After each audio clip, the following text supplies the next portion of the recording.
저희가 오늘 읽은 본문 중에 민수기 33장 52절을 다시 읽으면 이렇게 기록되어 있습니다. 너희는 직접 그 땅 주민들을 다 쫓아내어라. 새겨 만든 우상과 부어 만든 우상을 다 깨트려 버리고 산당들도 다 헐어버려라. 이렇게 기록되어 있습니다. 저는 이 본문을 읽을 때마다 마음이 좀 어렵습니다. 이 본문이 어쩌면 지금의 팔레스타인 사태를 만들어내지 않았을까라는 생각이 들기 때문입니다. 지금도 이스라엘 사람들과 가자 지구에 있는 사람들이 엄청나게 전쟁을 하고, 또 이스라엘 사람들은 무참하게 가자 지구에 있는 민간인들을 죄송하지만 학살을 하고 있죠. 근데 이것이 지금만 있었지는 않았습니다. 이스라엘이라는 나라가 우리나라가 똑같이 1948년에 건국합니다. 근데 건국했을 때 이스라엘 사람들이 정착을 하잖아요. 근데 우리는 그들은 정착이라고 얘기했지만 팔레스타인 사람들의 입장에서는 학살이 벌어집니다. 그래서 자그마치 75만 명이 쫓겨납니다. 쫓겨날 때 어떻게 쫓겨냈냐면 이스라엘의 북쪽 서한 지구, 서쪽에 가면 하이파라고 하는 해안 도시가 있어요. 근데 그 하이파라는 도시에서 사람들을 쫓아낼 때 드럼통에다가 기름을 채우고 그 드럼통에 불을 질러서 마을로 던져버린 거예요. 마을에 탈 수 있는 건 모두 태워버린 거예요. 그러자 도망갈 수 없는 사람들이 다 바다로 도망갑니다. 그래서 바다로 도망가니까 바다에서 살려면 어떻게 했어요? 뜰 수 있는 물건 하나라도 바다 위에 띄워놔야 되잖아요. 그러니까 사람들이 바다 위에 뜰 수 있는 물건 하나라도 띄워놓고 몸을 의탁해서 탈출합니다. 이렇게 잔인한 정착, 잔인한 학살이 1948년 이스라엘 땅에서 있었습니다. 자그마치 75만 명이 쫓겨납니다. 이걸 너무나도 정당화해주는 본문이 오늘 본문 같잖아요. 너희가 직접 그 땅의 주민들을 다 쫓아내어라. 정말 3,500년 전쯤에 했던 말씀이 한 3,500년 뒤에 있는 사건에도 영향을 미치는 것 같아요. 그래서 우리 땅이니까 너희는 나가라고 꼭 이스라엘 백성이 얘기하는 모습 같아서 이 본문을 읽을 때마다 나 이 본문을 어떻게 해석해야 되지? 라는 압박이 저한테 있습니다. 심지어 이스라엘만 그런 게 아니라 가끔 복음을 전하는 선교단체들이 혹은 복음을 전하는 사람들이 이 본문을 가지고 이용해서 복음을 전합니다. 그 대표적으로 폭력을 행사했던 복음이 뭐냐? 제국주의자들이 식민지를 만들면서 너희들은 무식하고 악한 종족이니까 나가 내쫓기도 하고, 너희들은 악한 종족이니까 너희가 믿던 거 다 없애버려, 그리고 우리가 전하는 복음을 믿어 하면서 강압적으로 복음을 전하는 제국주의의 시대가 있었습니다.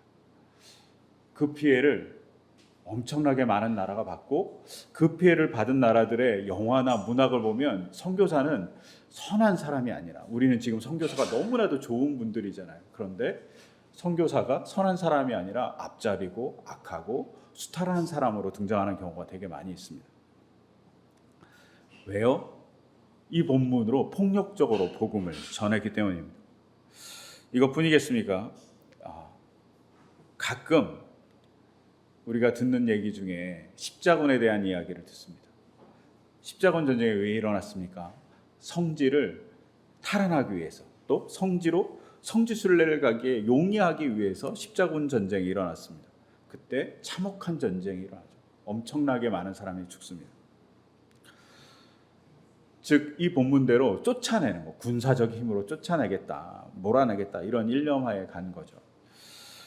그리고 저는 개인적으로 가끔마다 이 단체 이름을 보면 가끔 괜찮나 이런 생각이 드는 단체가 있어요. 미안한데, 정말 미안한데, 저의 이제 시각이에요. 그러니까 오해하지 마세요. 대학생 선교회 중에 한국 대학생 선교회라는 단체가 있어요. 이 단체의 영문 이니셜 이름이 CCC예요. CCC의 풀네임은 캠퍼스 크루사이드 포 크라이스트예요. 이걸 그냥 번역하면 대학생 그리스도 십자군 정도 될 거예요. 자기들이 십자군인 거예요. 캠퍼스에서, 대학에서 점령하겠다는 거죠. 어떻게? 십자군같이 전쟁을 해갖고 내가 이 땅을 다 뺏어 먹겠다 뭐 이런 의도가 있나? 이런 생각이 들어요. 그러면서 저 가끔 마음이 어려워요. 뭐 이름을 바꾸시면 어떨까? 뭐 이런 생각이 가끔 들 때가 있어요. 너무나도 좋은 단체인데 이름에 무게가 있어요. 근데 가끔 이 단체에서 하는 프로그램에 가끔 제가 참여해 보면 뭐 하냐면 전도를 하잖아요. 전도를 하는 지역에 갖고 여리고성을 돌듯이 돌아요. 여리고성을 돌고 막 이렇게 뺑뺑뺑뺑 돌아. 그리고 나서 여리고성을 돌듯이 한 13바퀴 뭐 이렇게 돌진 않지만 한 대여섯 바퀴 돈 다음에 갑자기 무릎을 꿇고 사람들이 다 보는 앞에서 대성통곡을 하면서 기도를 하는 거예요. 그러면서 이 땅을 달라고 막 기도해요. 대단한 용기다 이런 생각도 들고 너무 간절하다. 저런 건 배워야 된다 이렇게 생각이 들지만 그럼에도 불구하고 약간의 퀘스천이 저한테 있어요. 약간은 전투적으로 복음을 전하는 거죠. 이게 어떤 면에서 되게 좋은 방법이기도 하지만 저는 개인적으로 그렇게 좋아 보이지는 않아요. 그리고 이런 다 내쫓아라 라는 말씀에 따라서 어떤 사람들은 타종교 시설에 가갖고 막 타종교 시설을 망가뜨려요. 그리고 막 거기 가서 기도하고 막 찬양하고 절에 가갖고 막 찬양하고 목사로서 가끔 보고 있으면 죄송하지만 잠깐 이렇게 그러지 마시라고 얘기해드리고 싶어요. 그리고 요새는 저 보도가 없는데 아니면 지금도 있는지 잘 모르겠어요. 보도가 없으니까. 옛날에 단군 신상 뭐 이렇게 학교에 세우던 동상 뭐 이런 거 다 부수던 사람들이 있었어요. 이게 전투적으로 복음을 전하는 거죠. 이런 사람들의 근간이 되는 본문 중에 하나가 오늘 읽었던 민수기 33장 52절의 말씀이에요. 다 쫓아내라. 그래야지 너희들에게 가시가 없다. 너희들에게 바늘이 없다. 그러니까 모두 다 복음하기 위해서 이런 일을 해야 된다라고 얘기하는 거죠. 근데 제가 이 본문을 사실은 설교하려고 할 때 넘어가려고 했어요. 여기는 점프해야 되겠다. 제가 이렇게 모르겠다. 나 너무 갈등된다. 이렇게 생각을 하면서 제가 어떻게 할지 끙끙거렸던 것 같아요. 너무 무겁고 또 개인적으로 너무 힘든 본문이기 때문에. 근데 그 힘든 본문을 앞에 두고 갑자기 이런 생각이 드는 거예요. 내가 너무 협소하게 이 본문을 바라보는 건 아닌가? 제가 협소하게 바라보기 때문에 잘못 해석하는 건 아닌가? 하나님이 정말로 약간은 폭력적으로, 약간은 군사적으로 다 몰아라라고 얘기한 걸 내 마음대로 이런 건 아니라고 생각하면서 거부하는 건 아닐까라는 반성을 막 하게 되더라고요. 내 스스로의 합리화가 있는 건 아닌가? 뭐 이렇게 제가 반성하게 돼요. 근데 반성하면서 그럼에도 불구하고 이번 주 내내 채증같이 이 본문이 남아있는 거야. 넘어갈까 고민하다가 그러다 이 본문을 쭉 읽다가 히브리어 본문을 잠깐 보면서 지금까지 생각하지 못하고 보지 못했던 문구가 들어오기 시작했어요. 그리고 그 문구 때문에 저는 개인적으로는 되게 깜짝 놀랐어요. 오늘 우리가 읽었던 본문에서 민수기 33장 52절에서 다 내쫓으라고 얘기하잖아요. 이 다 내쫓으라고 얘기하는 히브리어가 호라슈켐이라는 단어예요. 그러니까 문장이에요. 너희는 다 내쫓아라. 호라슈켐이라는 문장인데 이게 52절 첫 문구예요. 근데 53절 첫 문구는 뭐냐면 동일하게도 53절도 호라슈켐이라고 써 있는 거예요. 근데 53절에 딱 보면 다 내쫓으라는 말이 없는 거예요. 다 내쫓으라는 히브리어가 호라슈켐으로 시작해요. 우리는 이제 번역할 때 다 내쫓으라는 말이 뭐 한 3분의 1 기점에 있잖아요. 한 4분의 1 지점에 있잖아요. 근데 원래 히브리어는 첫 번째 있는 단어예요. 근데 53절에는 다 내쫓으라는 단어가 없는 거예요. 그럼 53절에는 뭐라고 번역을 했냐? 뭐라고 번역했을까요? 53절에는 중간에 있는 너희는 그 땅을 차지하고 라는 단어예요. 아니, 이 문장이 정말 멀리 떨어져 있는 문장이라서 서로 좀 다른 문맥상에서 번역이 달라질 수 있는데 바로 한 절 차이잖아요. 52절, 53절인데 이 호라시켐이라는 단어를 52절에서는 다 쫓아내라고 번역하고 53절에서는 너희가 그 땅을 차지하라고 번역하고 있는 거예요. 그러면서 순간 이런 생각이 드는 거죠. 히브리어도 성조가 있어요. 중국어와 비슷하게 성조가 있는데 지금은 아무도 알지 못해요. 기호는 있는데 어떻게 발음하는지 몰라요. 이런 걸 알아내면 이제 대박이 나는 거죠. 위대한 학자가 되는 겁니다. 하지만 아무도 몰라요. 근데 만약에 발음상에 약간의 차이가 있어서 조금 다를 수 있나? 그럴 수 있죠. 여러분, 우리말에도 똑같은 단어를 써서 똑같은 단어이지만 의미가 다른 게 있죠. 제가 얘기해 볼까요? 가가 가이고 가가 가다. 똑같은 가인데 다 다르잖아요. 가가 가이고 가가 가다. 이렇게 얘기하면 그 가가 가리키는 게 여러 개잖아요. 또 우리가 남부지방에 가면 거시기 때문에 거시기 하시죠. 이렇게 얘기하시잖아요. 그 거시기와 이 거시기는 다르잖아요. 즉 똑같은 단어지만 뉘앙스가 달라지면 의미가 달라질 수 있죠. 근데 이런 의미로 52절에 호라시켐이라는 이 단어를 봐야 되냐라는 고민이 드는 거죠. 근데 번역본 성경을 제가 집에 있는 것, 제가 갖고 있는 자료들을 다 통해서 보면 거의 한 90% 이상은 다르게 번역하고 있어요. 근데 초기에 번역한 번역 성경들, 우리가 잘 아는 헬라어로 번역한 셉투아진타라는 70인역은 딱 하나로 번역합니다. 70인역은 딱 하나로 번역하는데 뭐라고 번역하냐면 다 쫓아내라 이렇게 번역하고 있어요. 그러니까 52절도 다 쫓아내라, 53절도 너희는 그 땅에서 사람들을 다 쫓아내라, 뭐 이렇게 번역하는데 사실은 53절 이렇게 번역하는 건 문제가 있어요. 땅을 다 쫓아내라 말이 안 되잖아요. 그러니까 헬라어로 번역한 게 문제가 있다고 볼 수 있어요. 그러면 정말 이 두 가지 뜻을 다 갖고 있냐? 호라슈테임이라는 단어가 차지하라는 뜻도 갖고 있고 혹은 다 쫓아내라 이런 뜻도 갖고 있냐? 예, 다 갖고 있습니다. 그런데 다 쫓아내라는 말은 한 4번째 정도의 의미예요. 첫 번째 의미는 소유하다, 내가 차지하다, 혹은 좀 강하게 얘기하면 남의 것을 몰수하다, 이런 뜻을 갖고 있습니다. 즉 저는 개인적으로 첫 번째 뜻으로 번역하는 게 훨씬 더 타당할 거라고 생각해요. 그래서 너희는 직접 그 땅의 주민들을 다 내쫓아라 라고 얘기하는 것보다는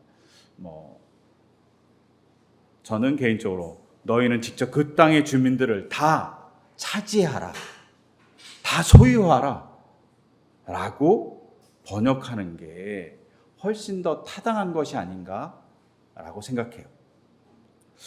이것을 조금 더 증거할 수 있는 본문이 있어요. 바로 51절이에요. 51절에 보면 너는 이스라엘 자손에게 말하라. 그들에게 다음과 같이 라. 너희가 요단강을 건너 가나안 땅에 들어가려거든. 이렇게 얘기합니다. 여기서 걷는다는 이 히브리어는 아바르인데, 이 히브리어는 사실은 그냥 강을 건너다, 징검다리를 건너다, 다리를 건너다 이런 뜻도 있지만 건너서 하는데 목적이 있어요. 건너서 뭘 하냐? 정복하라는 뜻이에요. 너의 소유로 삼으라는 뜻을 갖고 있는 동사가 아바르라는 동사예요. 즉 그러니까 51절에서 뭐라고 얘기하면 너는 가나안 땅에 건너와서 너희 소유를 삼아 그 땅을. 그럼 그 연속선상으로 보면 52절에 연속선상으로 보면 그 땅을 너희의 소유로 삼아라고 번역하는 게 훨씬 문맥상으로는 맞다고 저 개인적으로는 봐요. 그렇다면 이 차지한다는 의미가 뭘까요? 차지해서 뭘 하라는 걸까요? 차지해서 뭘 하라는 얘기는 52절 하반절에 나와요. 뭘 하라고 얘기하냐? 새겨 만든 우상과 부어 만든 우상을 다 깨트려 버리고 산당들도 다 헐어버려라. 차지해서 할 일이 우상을 없애는 거예요. 그리고 우상을 예배하는 산당을 없애는 겁니다. 즉 이 말은 뭐냐? 가나안 땅의 백성을 우리의 소유로 만들고, 이스라엘 백성이 자기의 소유를 만들고 뭘 해야 되냐? 그들이 믿는 우상을 없애고 그들이 믿는 산당들을 파괴하는 일. 쫓아내는 일이 아니라 거기에 거주하고 있는 가나안 사람들이 하나님을 믿을 수 있는 상태로 만드는 일을 하라고, 그들을 우상에 빠지게 한 것들을 파괴해서 하나님을 믿는 곳으로 데려오는 역할을 하라고, 그리고 그것이 차지하는 거라고 번역할 수도 있습니다. 그리고 이런 일이 성경에 분명 존재합니다. 유명한 장 중에 사무엘서 11장이 있습니다. 사무엘서 11장에 뭐가 나오냐면 우리가 잘 아는 밧세바 이야기가 나옵니다. 사무엘하 11장에 보면 밧세바에게 유혹을 당해서 혹은 밧세바를 보고 음욕을 품은 다윗이 밧세바를 범하잖아요. 그래서 밧세바가 임신을 하게 됩니다. 이걸 숨기고 싶었던 다윗이 밧세바의 남편이 우리아를 전장에서 불러와요. 그리고 뭐라고 얘기하냐? 넌 너의 집에 가서 쉬어라. 너의 아내와 동침해라. 전장에서 수고했으니까. 근데 밧세바의 남편인 우리아는 자기의 집에 돌아가지도 않습니다. 그렇게 전장에서 열심히 싸고 돌아왔는데 마누라 얼굴도 보지 않아요. 다윗이 화가 나갖고 부릅니다. 왜 안 갔냐고. 내가 너 집에 가라 그랬는데 왜 안 갔냐? 이렇게 얘기하니까 우리아가 이렇게 대답합니다. 언약궤와 이스라엘과 유다가 모두 장막을 치고 지내며 저희의 상관인 요압 장군과 임금님의 모든 신하가 벌판에서 진을 치고 있습니다. 그런데 어찌 저만 홀로 집에 돌아가서 먹고 마시고 나의 아내와 잠자리를 같이 할 수 있겠습니까? 우리아는 자기가 자기 집에 가지 않는 명분으로 뭘 제일 먼저 언급하냐면 언약궤를 언급합니다. 즉 이 사람은 하나님을 믿는 사람으로서 어느 정도 존재한다는 사실을 알 수 있어요. 근데 이 사람의 출신이 어딘가요? 우리아는 헷사람이에요. 헷사람은 어떤 사람이냐? 다 쫓아내야 될 가나안 족속 7족속 중에 하나예요.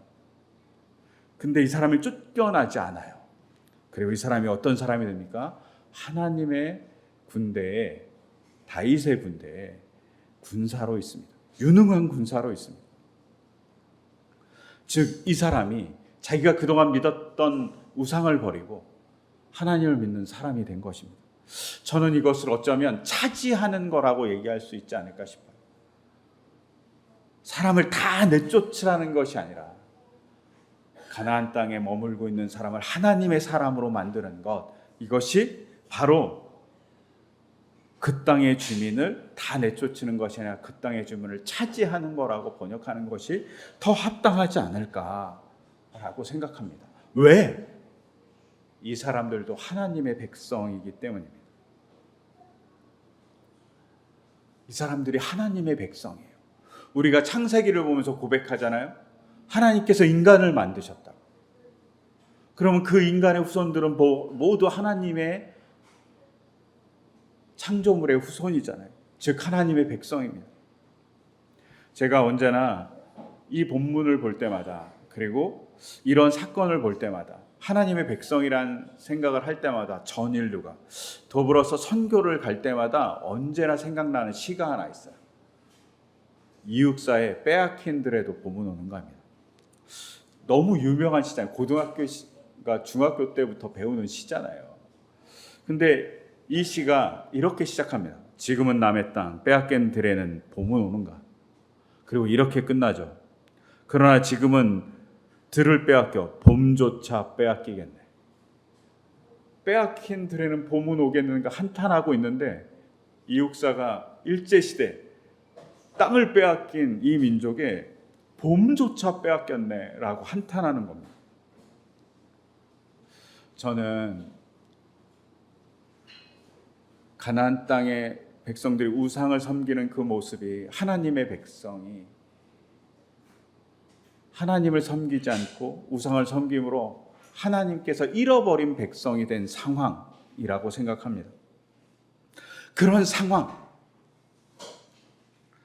상황에서 구하는 것, 하나님께로 다시 돌리는 것, 하나님의 소유로 만들어주는 것, 이게 바로 52절에 너희가 직접 그 땅의 주민들을 다 차지하라 라고 얘기하는 것의 맥락으로 해석할 수 있지 않을까 생각됩니다. 제가 이번 주 최근 들어갔고 이렇게 읽었던 책 중에 교회교인가 그리스도교인가라는 안토니 블룸이라는 신부님의 책이 있었습니다. 이 책에 교회에 대한 표현이 나와요. 근데 교회가 헬라어로 에클레시아예요. 에클레시아라는 단어는 교회라는 원래 단어가 아니라 에클레시아는 원래 민회, 뭐 이렇게 투표권을 가진 사람들의 모임 이런 정도예요. 이런 단어를 교회라는 단어로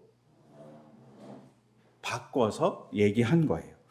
교회라는 단어를 만들어야 되겠는데 어떤 단어가 있을까 싶다가 신약 시대의 사람들이 그 교회는 에클레시아로 하자, 민회로 하자, 뭐 이렇게 얘기한 거예요. 이것에 대해서 블룸이라는 이 신부님은 이렇게 얘기했어요. 제가 읽어드리면 이래요.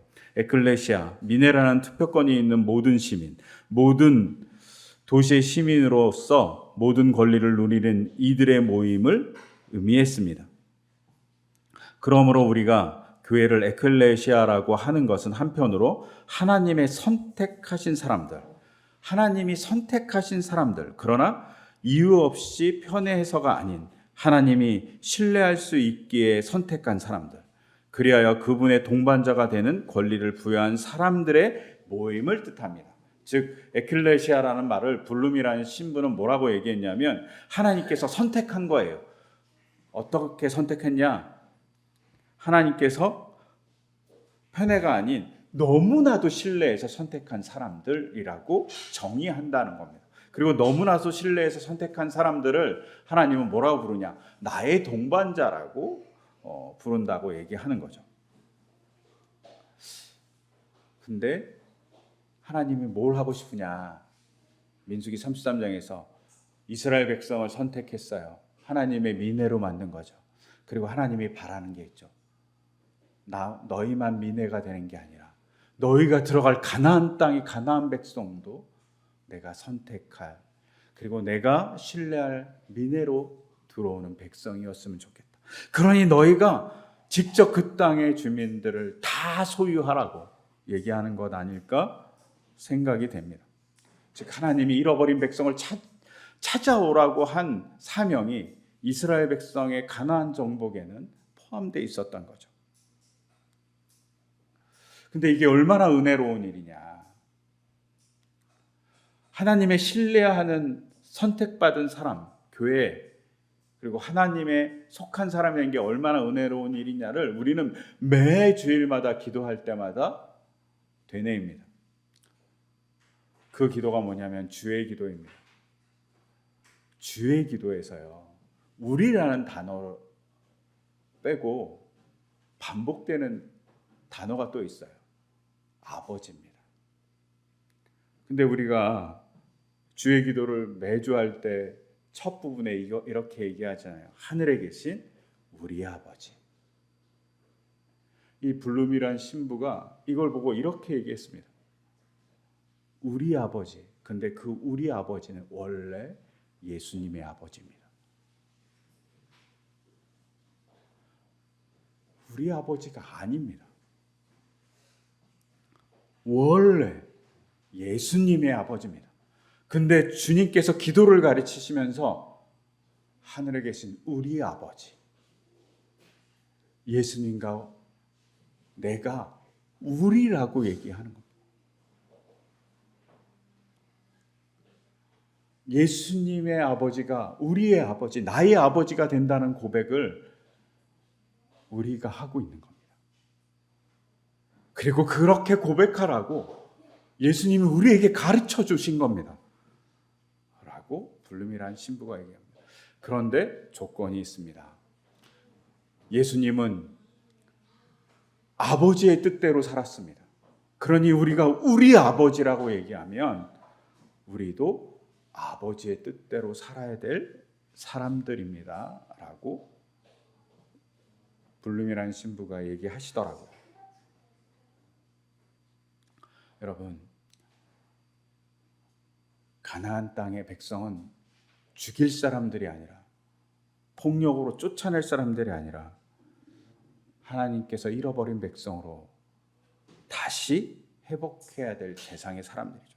그래서 차지하라고 얘기했다고 볼 수도 있습니다. 그런데 이 차지하라고 하는 이 백성을 차지하지 못하면요, 제대로 차지하지 못하면 문제가 발생한다고 오늘 본문은 얘기합니다. 오늘 본문에서 어떤 문제가 발생하냐?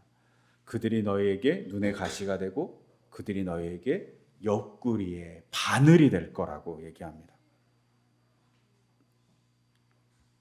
다 쫓아내지 못하면, 55절에 다 쫓아내지 못하면도 사실은 똑같아요. 아까 전에 얘기한 호라슈템이라는 단어를 약간 변형한 단어 토리시예요. 똑같이 너희가 너희 것으로 다 차지하지 못하면, 혹은 나의 잃어버린 백성을 회복하지 못한 그 백성이 너희 눈에는 가시가 되고 너희 옆구리에는 바늘이 될 거라고 얘기합니다. 눈에 가시가 된다는 게 뭘까요? 저는 눈에 가시가 된다는 건 해석을 뒤틀리게 하는 사람이 될 거라고 생각합니다.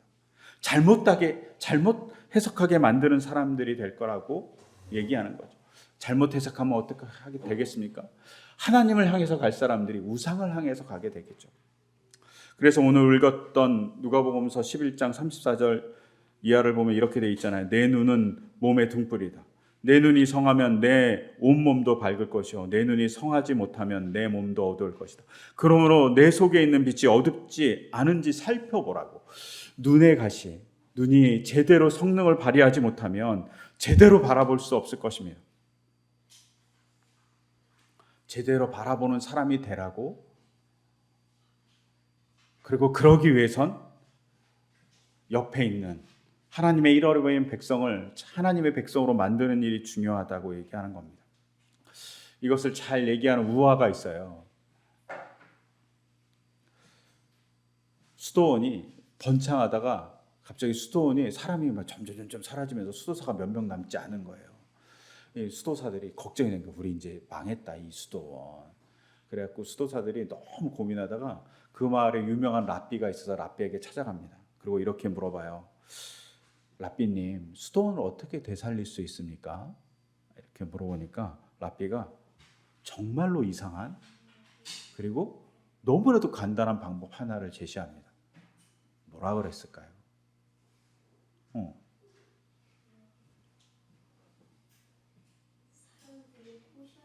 사람들을 꼬셔라. 예, 사람들을 꼬셔갖고 수도원에 막 데려와. 뭐 이럴 수 있죠. 근데 랍비가 이렇게 얘기했습니다. 제가 말할 수 있는 건 딱 하나입니다. 여러분 중에 한 사람이 메시아입니다. 너무 이상한 얘기잖아요. 여러분 중에 한 사람이 메시아입니다. 수사들이 이 얘기를 듣고 들어와서 랍비가 이렇다고 얘기했습니다. 그러면서 이 사람들이 누가 메시아다 그랬고 이단에 빠진 게 아니라 이 사람들의 시각이 바뀌었습니다. 제가 메시아인가? 내가 메시아가 될 수 있지 않나? 저 사람이 메시아인가? 이 사람이 메시아인가? 하면서 어떻게 바뀌었을까요? 서로 메시아라는 시각으로 존중해지기 시작한 거죠. 귀하게 대답한 겁니다. 그러니까 서로 귀하게 대우해 주니까 그 안에 사랑이 싹트고 그 안에 수도원의 본질이 회복된 겁니다. 심지어 좀 전에 내가 메시아인가 하니까 자기한테도 긍정적으로 대하는 거죠. 근데 이 모습들을 방문했던 사람들이 보면서, 수도원이 변한 걸 보면서 수도원이 점점점 사람들이 늘어났다고 얘기합니다. 시각이 되게 중요하다는 걸 알 수 있어요. 여러분, 우리에게 현대 지금 작금의 한국교회의 시각이 어떤가 생각해 볼 필요가 있어요. 작금의 한국교회의 시각은 불신과 혹은 자기가 더 잘난 모습으로 타인을 비하하는 모습이 훨씬 더 많이 있어요.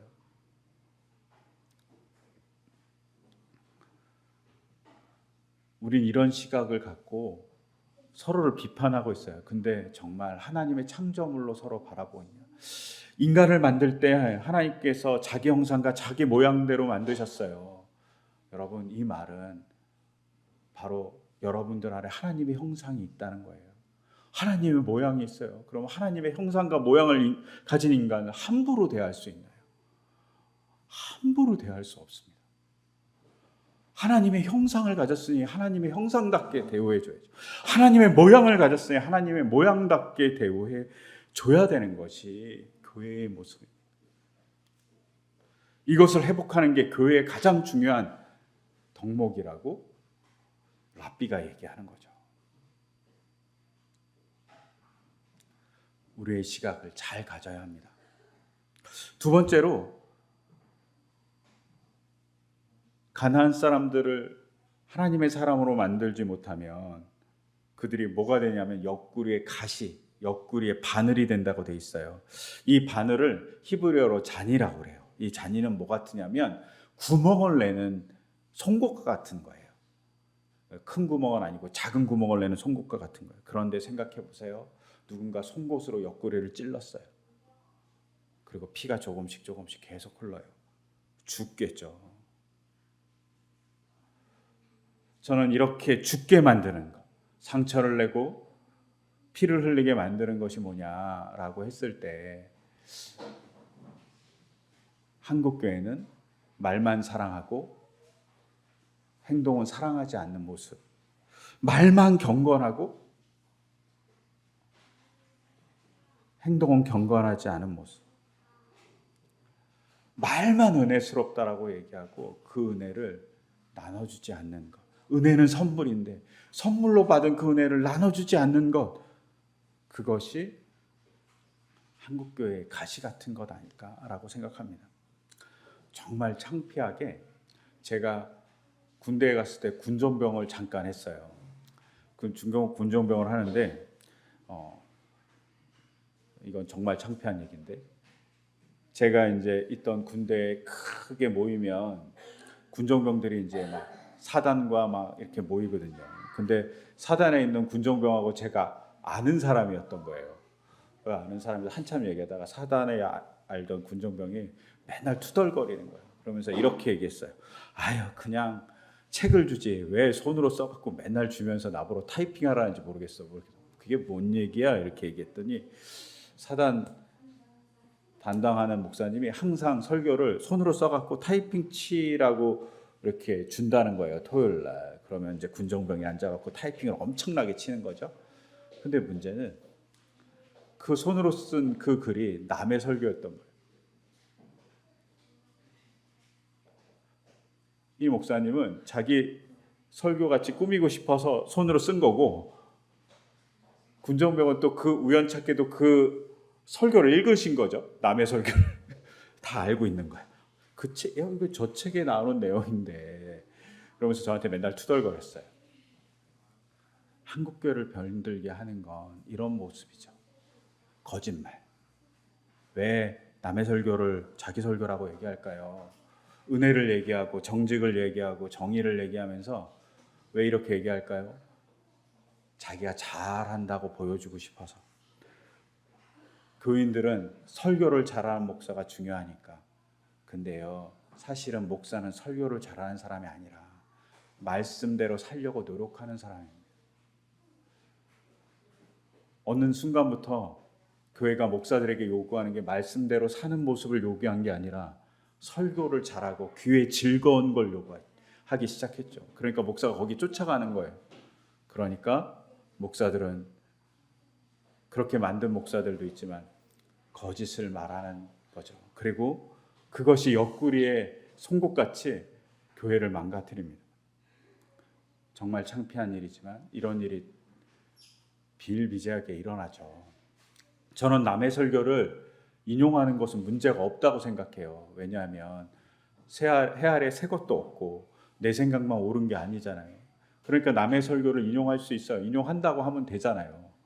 이 사람이 이렇게 얘기했다고 얘기하면 되잖아요. 근데 우리는 꼭 자기가 얘기한 것 얘기합니다. 왜? 그래야지 자기가 드러나니까.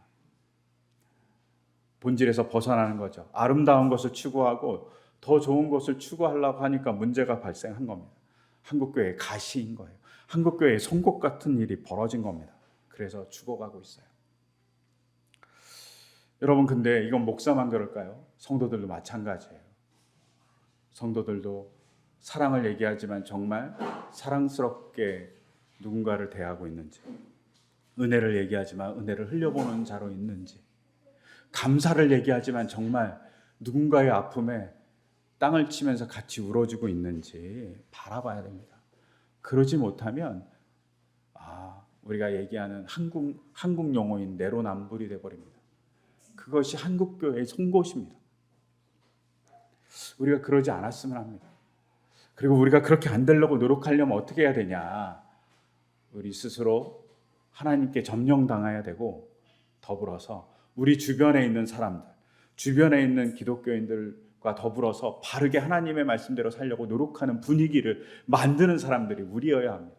또한 옆에 하나님을 모르는 사람들이 하나님을 알아서 하나님의 시각으로 세상을 해석할 수 있게 옆 사람들을 하나님의 시각을 주는 자가 되어야 됩니다. 그래야지 우리가 살 수 있어요. 우리가 제대로 버틸 수 있어요.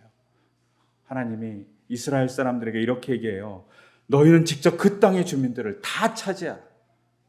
그래야지 너희가 산다. 그 땅의 주민들을 다 하나님의 사람으로 만들어라. 그래야지 너희가 산다라고 해요.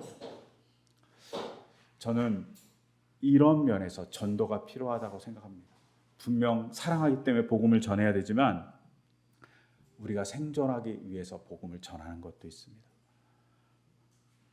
그리고 우리가 생존하기 위해서 복음을 전할 때 눈의 가시가 사라지고 옆구리에 우리를 피 철철 흐르게 만드는 송곳을 사라지게 할 수 있습니다. 그럼 우리가 됐으면 합니다. 그럴 때 조금 더 이 땅이 하나님의 나라, 하나님이 잃어버린 백성을 찾을 수 있는 놀라운 일들이 우리에게 일어날 거라고 생각합니다.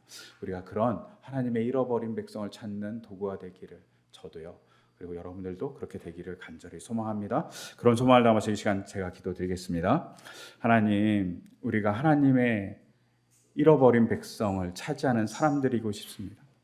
그러기 위해서 주님, 우리에게 주님의 능력을 주시고 주님의 시각을 주시고 주님의 말씀을 따라 살 수 있는 요단강을 밟아서 건널 수 있는 용기를 허락하여 주시옵소서.